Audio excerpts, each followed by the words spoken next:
Donald Trump held a record-breaking political rally in Madison Square Garden last night. And every left-wing personality under the sun ran away with this tiny clip from comedian Tony Hinchcliffe, the host of Kill Tony, who was making a joke at the expense of Puerto Ricans. Here it is. Going on. I don't know if you guys know this, but there's literally a floating island of garbage in the middle of the ocean right now. Yeah. I think it's called Puerto Rico. Okay. All right.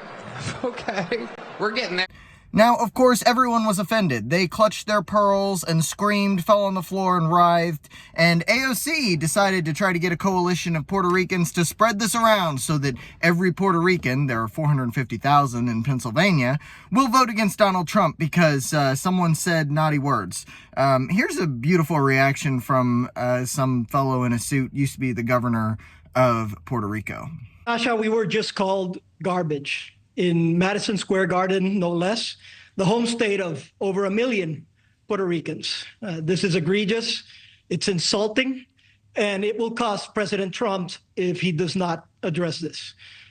I mean, the absolute pearl clutching. Does anybody remember Gamergate? I know this is very niche, very internet, but one of the biggest videos about Gamergate was a video from Sargon of Akkad, and the title of it was "The Left Can't Meme."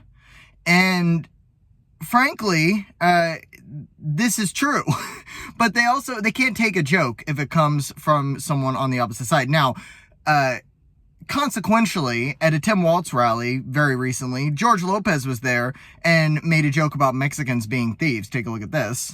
Donald Trump said he was going to build a wall.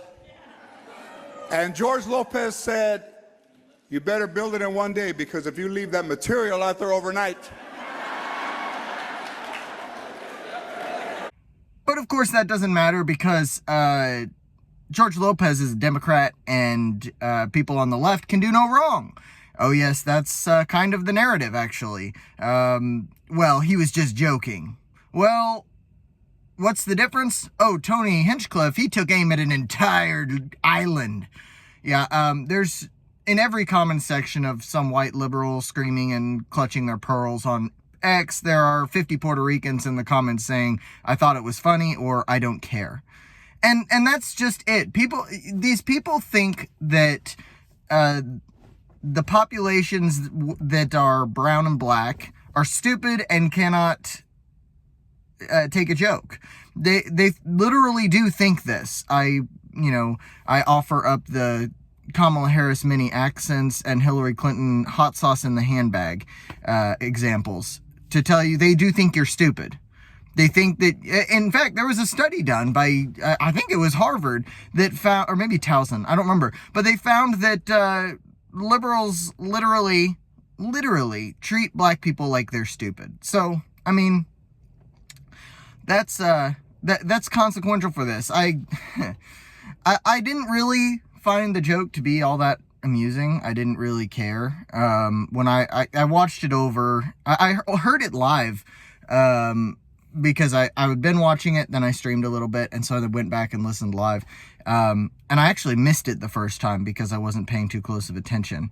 So then I went and listened again after somebody in the stream mentioned it. So I went and listened again, and I just kind of, I don't care. The crowd didn't receive it very well, but it was like, it's a joke. Maybe it wasn't a great joke, but it was a joke by a comedian.